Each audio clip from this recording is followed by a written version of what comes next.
या सगळ्याविषयी अधिक माहिती घेतोय आपले प्रतिनिधी अमोल धर्माधिकारी यांच्याकडून। अमोल, तुम्ही देखील आता ऐकलं असेल आता मंगलप्रभात लोढा यांनी नेमकं काय म्हटलं, या सगळ्याविषयी आपण मात्र बातमी लावून धरू।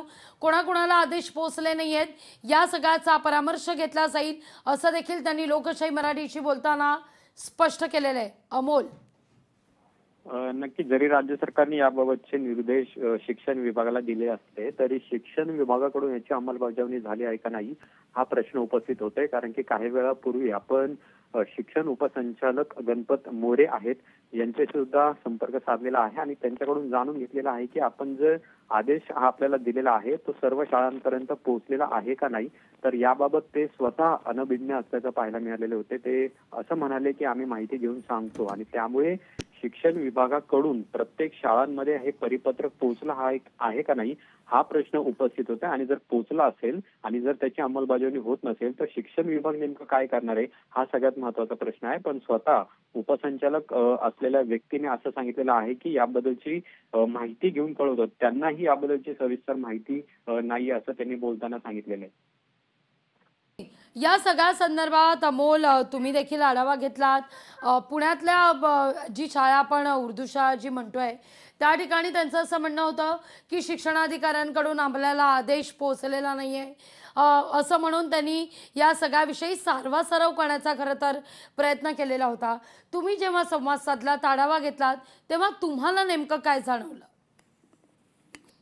खरं तर शिक्षण उपसंचालकांशी बोलण्यात म्हणजे त्यांच्याच खरं तर आदेशाने हे सगळे पत्रक आहेत ते शाळांना देण्यात आलेले आहेत आणि असं असताना सुद्धा स्वतः उपसंचालक याबद्दलची सविस्तर माहिती देत नव्हते आणि त्यामुळे राज्य सरकारने जे त्यांना आदेश दिलेले होते त्याची अंमलबजावणी शिक्षण विभागाने केलेली आहे का नाही, शिक्षण उपसंचालक विभागाने केलेली आहे का नाही हा प्रश्न उपस्थित होतोय। कारण की ते बोलताना सुद्धा याबद्दलची सविस्तर माहिती देत नव्हते। बघून सांगतो, कल्पना नाही अशा पद्धतीची उत्तरं शिक्षण उपसंचालक दर्जाचा अधिकारी देतोय। त्याच्यामुळे या संपूर्ण वंदे मातरम जे गीत गाण्याचे आदेश राज्य सरकारने दिलेले होते, निर्देश दिलेले होते, त्याची अंमलबजावणी स्वतः शिक्षण विभाग अगदी माफ करा, काही सेकंद तुम्हाला थांबवते। तुम्हीच या सगळ्या संदर्भात शिक्षण संचालकांशी संवाद साधलाय। अमोल, आपले प्रतिनिधी अमोल धर्माधिकारी यांनी या सगळ्या संदर्भात शिक्षण संचालकांशी जो संवाद साधलाय तो आधी आपण ऐकूया। न्यूज मधून काय नाही सर, ते एक विषय होता आता ते वंदे मातरमला 150 वर्ष पूर्ण झाले गीतला, तर ते आपण शाळांना काय तशा पद्धतीचं एक पत्रक दिलतं का की सर्व शाळांमध्ये वंदे मातरम पण म्हटलं जावं? शिक्षणाधिकाऱ्यांनी दिला असेल होते शिक्षण, आपल्याकडून काय नव्हते का तसे आदेश? बहुतेक गेले असतील, आता मला नाही सांगता येणार। तुम्ही आता तिथं हेच आहे ना सर, उपसंचालक कसे आपलं काय? संचालक मग आपल्याकडनंच गेलेत ना ते आदेश? हो गेले असतील, आता माझे काही लक्षात, आता ऑफिसमध्ये गेले की बघतो। ओके, कारण की त्याचं आज काहीतरी होतं ना सर्व शाळांमध्ये ते म्हणायचं, ते अनेक शाळांमध्ये आम्ही चेक करतोय पण त्यांचं असं म्हणणं की आम्हाला परिपत्रकच पोहोचलं नाहीये।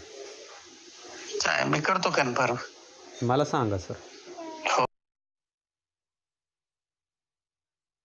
असं सांगण्यात येत आहे अमोल त्यांच्याकडून। आपण ऐकलाय हा संवाद तुम्ही साधलेला, तुर्तास धन्यवाद तुमच्याकडून। या सगळ्याविषयी अपडेट घेतच राहू, या बातम्यांवर कायम राहणार आहोत। लोकशाही मराठी ऐका, पहा, जागरूक रहा।